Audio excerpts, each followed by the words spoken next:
प्रजामहे सुगन्धिं पुष्टिवर्धनम्।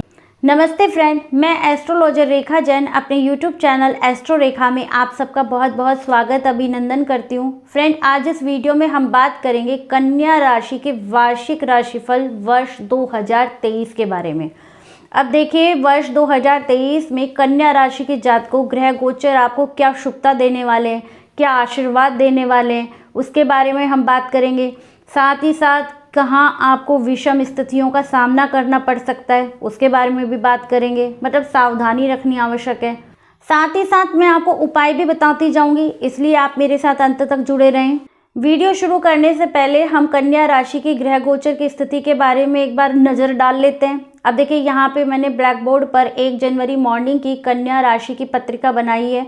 उसके अनुसार आपके 2nd हाउस में केतु, आपके 4th हाउस में सूर्य बुध, आपके 5th हाउस में शनि शुक्र, आपके 7th हाउस में गुरु, आपके 8th हाउस में राहु और चंद्रमा और आपके 9th हाउस में मंगल का गोचर वर्ष के आरंभ में रहेगा। अब देखिए, ये वर्ष साल 2023 कन्या राशि के लिए एक परिवर्तन का वर्ष साबित होने वाला है। उसका कारण ये है कि इस वर्ष जो 3 बड़े गोचर हैं, यानी कि शनि का, राहु केतु और गुरु का, तीनों का गोचर चेंज हो रहा है। हालांकि जो छोटे गोचर हैं वो प्रति माह ऐसे अपना गोचर चेंज करते रहते हैं। जैसे सूर्य 1 माह में, चंद्रमा 2.25 दिन में, शुक्र बुध मंगल, इनका गोचर भी प्रति माह के करीब करीब गोचर चेंज हो जाता है। तो हम छोटे गोचरों के बारे में भी लगातार बात करेंगे जैसे जैसे उनका चेंज होगा। इसलिए आप मेरे चैनल को सब्सक्राइब कर लीजिए और नोटिफिकेशन बेल को दबा दीजिए, जिससे कि आगे आने वाले वीडियो आपको समय पे मिल सके। सबसे पहले मैं कन्या राशि के जातकों को बेहद शुभकामनाएं, बधाई देना चाहती हूँ कि इस वर्ष 17 जनवरी 2023 को कन्या राशि के जातक शनि की पनौती यानी पंचमश शनि से मुक्त होने वाले हैं। अब देखिए, पिछले 2.5 वर्ष से कन्या राशि के जातक शनि की पनौती झेल रहे थे।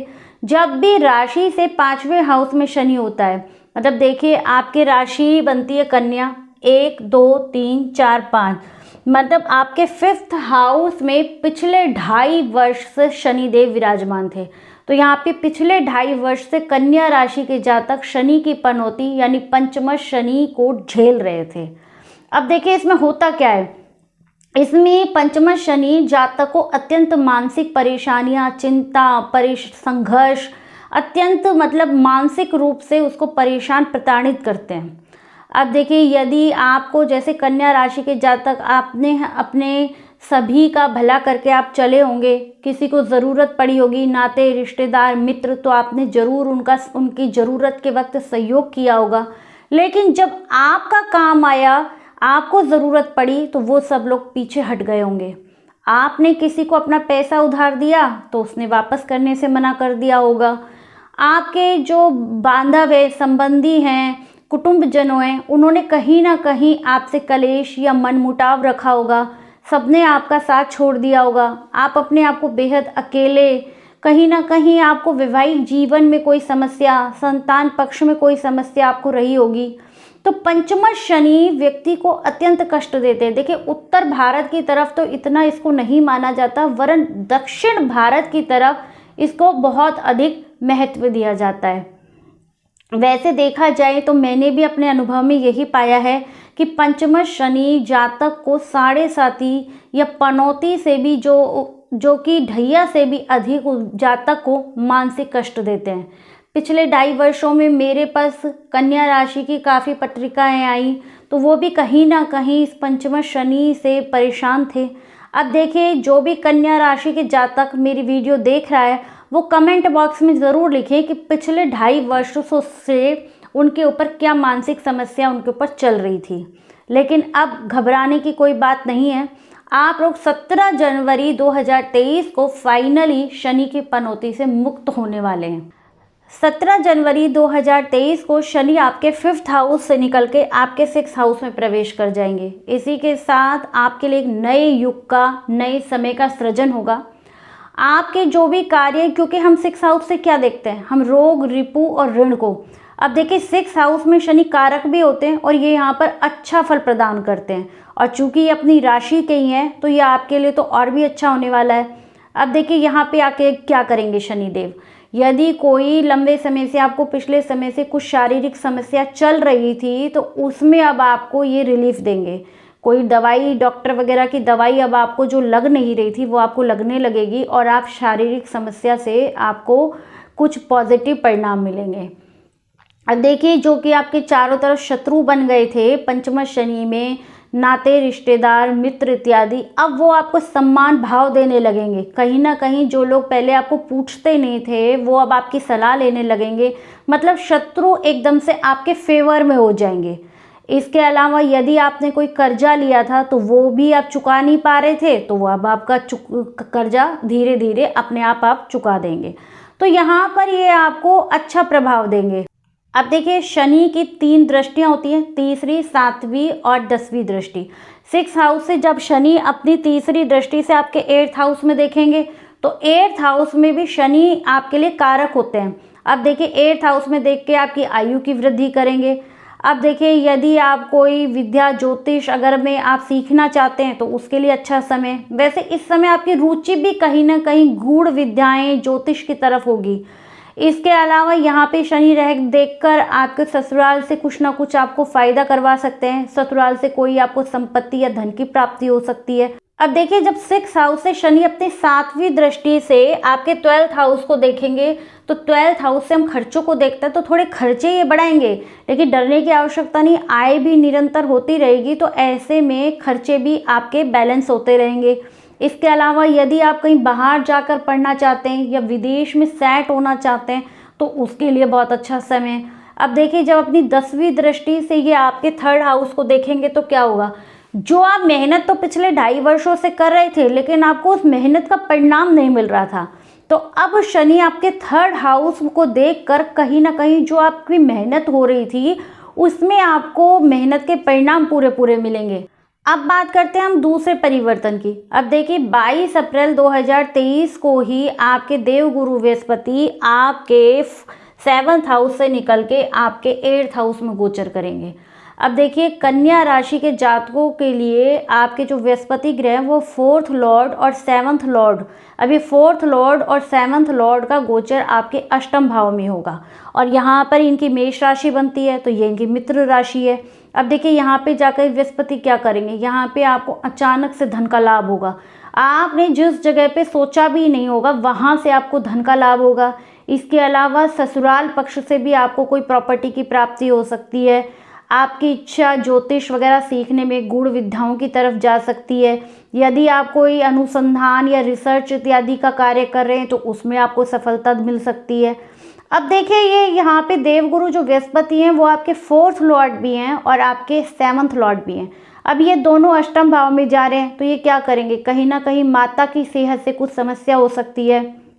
आपके वैवाहिक जीवन में कोई ना कोई समस्या ये आपको दे सकते हैं। इसके अलावा आपको अपनी सेहत, खासकर पेट का रोग हो सकता है, उसमें आपको बहुत सावधानी रखनी है। आपको कोई गैस की समस्या, आपके आंतड़ियों की सूजन, लीवर इत्यादि हो गया, थायराइड की कोई समस्या, यदि पहले से इस प्रकार की कोई समस्या थी तो आप खान पान का विशेष ध्यान रखें, ये समस्याएं बढ़ सकती हैं। यदि नहीं थी तो भी ध्यान रखें क्योंकि कहीं ना कहीं इन समस्याओं की शुरुआत हो सकती है, तो यहाँ पर आपको ये सावधानी रखने की बहुत आवश्यकता है। अब ये 7th लॉर्ड भी हैं तो 7th हाउस से हम वैवाहिक जीवन को देखते हैं तो वो 8th हाउस में जा रहे हैं, तो जीवन साथी के साथ तालमेल मिला के चलें क्योंकि कहीं ना कहीं ये कुछ समस्याएं दे सकते हैं। अब देखिए, यहाँ से जब 5वीं दृष्टि से आपके 12th हाउस को देखेंगे तो ये खर्चों में बैलेंस करने का काम करेंगे क्योंकि देवगुरु बृहस्पति की भी 3 दृष्टि है, 5वीं, 7वीं और 9वीं। अब देखिए, जो शनि की 7वीं दृष्टि 12th हाउस पे पड़ रही थी वो खर्चे करवा रही थी। अब गुरु 22 अप्रैल के बाद यहाँ से दृष्टि देके कुछ ना कुछ जो आपके खर्चे ज़्यादा हो रहे थे उसमें कमी करेंगे, उसमें बैलेंस का काम करेंगे। और यदि आप बाहर आप पढ़ना चाहते हैं या विदेश में सेट होना चाहते हैं तो उसके लिए भी अच्छा समय है। अब देखिए, जब गुरु की 7वीं दृष्टि आपके 2nd हाउस पे पड़ेगी तो देवगुरु बृहस्पति की दृष्टि में वैसे भी अमृत होता है, ये जहाँ देखते हैं उस भाव के कारक तत्वों में शुभता ला देते हैं और अगर कोई अशुभ प्रभाव होता है तो उसको ख़त्म कर देते हैं। तो देखिए, धन धान्य की आपको कोई कमी नहीं रहने वाली, आपको धन समुचित मात्रा में पूरा वर्ष 22 अप्रैल के बाद आपको प्राप्त होता रहेगा। कोई उसमें कहीं भी कोई समस्या नहीं है। परिवारजन से जो कि आपके संबंधित है, उनसे जो पहले भाई बंधुओं से, बड़े छोटे भाई बहनों से जो आपकी समस्याएं चल रही थी, वो कहीं ना कहीं अब समाप्त हो जाएगी। कोई पैतृक संपत्ति का यदि कोई विवाद था तो वो भी आपके पक्ष में होगा। हालांकि देखिए कि कोई आपका इसमें स्थान परिवर्तन भी बन रहा है, तो देखिए स्थान परिवर्तन जो होगा वो प्रारंभ में आपके मन मुताबिक नहीं होगा, लेकिन जैसे जैसे कुछ समय बाद वहां से आपको लाभकारी, मतलब आपके लिए काफी लाभकारी साबित होगा। अष्टम हाउस से जब गुरु की नवी दृष्टि आपके 4th हाउस पे पड़ेगी तो ये कहीं ना कहीं कोई प्रॉपर्टी इत्यादि, कोई मकान इत्यादि खरीदने के योग बनाएंगे। लेकिन देखिए यहाँ पर एक विशेष समझने की आपको आवश्यकता है, क्योंकि यहाँ पे ये 4th लॉर्ड होके अष्टम हाउस में जा रहे हैं। हालांकि ये गुरु का स्वयं का घर है और गुरु दृष्टि देके अपने हाउस को बलवान कर रहे हैं, लेकिन इनका गोचर अष्टम हाउस में जा रहा है। अष्टम हाउस को हम कुछ ज्योतिषीय दृष्टिकोण से अच्छा हाउस नहीं मानते, तो इस कारण आपको सावधानी रखने की बहुत आवश्यकता है। किसी पे भी ब्लाइंड फेथ ना करें, थोड़े प्रैक्टिकली बने, भावुकता में ना रहें। यदि किसी को आपको ना करना है तो उसको ना कहना सीखें। अब देखिए, यदि कोई मकान इत्यादि जमीन आप खरीद रहे हैं, प्रॉपर्टी, तो उसमें कागजों को बहुत अच्छे से सोच समझ के जांच पड़ताल कर ले, क्योंकि हो सकता है कि यहाँ पे आपके संग कहीं ना कहीं थोड़ी बहुत फसावट हो सकती है। अब हम बात करते हैं उपायों की। अब देखिए, यदि गुरु आपके 4th लॉर्ड और आपके 7th लॉर्ड, मतलब केंद्र के 2 भावों के स्वामी बनते हैं, यदि जन्म पत्रिका में अगर गुरु की स्थिति आपके अच्छी है तो फिर आप पुखराज रत्न धारण कर सकते हैं। अगर कहीं आपकी जन्म पत्रिका में गुरु की स्थिति अच्छी नहीं है तो फिर आप केले का पूजन करें। प्रति आप बृहस्पतिवार को सुबह चने की दाल, पीली मिठाई, हल्दी, पानी में हल्दी मिलाकर पीला जल इत्यादि चढ़ाकर केले के पेड़ का पूजन करें। तीसरा परिवर्तन आपके लिए अक्टूबर के अंत में बनेगा। 30 अक्टूबर को राहु और केतु अपनी राशि परिवर्तन कर लेंगे। राहु आपके अष्टम हाउस से निकल के आपके 7th हाउस में और केतु आपके 2nd हाउस से निकलकर आपके लगन में आ जाएंगे। अब देखिए, राहु और केतु आप सबको मालूम है हमेशा वक्री चलते हैं, उल्टे चलते हैं और एक दूसरे के आमने सामने रहते हैं। अब देखिए, पिछले समय अक्टूबर तक आपका जो राहु का गोचर है अष्टम हाउस में है, तो देखिए कहीं ना कहीं कन्या राशि के जातकों का कोई ना कोई पैसा अवश्य फंसा होगा। यदि ऐसा है तो आप कमेंट बॉक्स में ज़रूर लिखें। लेकिन अक्टूबर के बाद जब राहु का गोचर चेंज होगा, हालांकि अष्टम हाउस में अप्रैल में पहले ही देवगुरु आ जाएंगे और अक्टूबर के बाद राहु वहाँ से निकल जाएंगे, तो इसमें क्या होगा, जो पैसा आपका पहले कहीं फंसा हुआ था अब वो मिलने के रास्ते बनेंगे। इसके अलावा आपके अपनों ने ही आपके सही होते हुए भी, आपके सहायता करने के बावजूद लोगों ने आपके खिलाफ जो षड्यंत्र रचे, जो आपके ऊपर मान हानि की स्थिति बनाई, आपको गलत बोला, उसमें वो लोग कहीं ना कहीं आपके लिए अक्टूबर के बाद ज़्यादा सहयोगी होंगे। हालांकि शनि के गोचर चेंज होने के बाद ही स्थितियाँ चेंज होगी, लेकिन जो असली जो परिणाम है वो आपको अक्टूबर के बाद जब राहु का गोचर चेंज होगा, जब आपको ज़्यादा सकारात्मक परिणाम मिलने शुरू होंगे। अब ये तो मैंने यहाँ पर राहु से मिलने वाले फ़ायदे बताएं। अब देखिए, अष्टम हाउस में तो राहु आपके लिए ठीक नहीं थे, लेकिन अक्टूबर के बाद जब राहु आपके 7th हाउस में होंगे तो वो भी कहीं ना कहीं कुछ ज़्यादा अच्छे आपके लिए नहीं होंगे।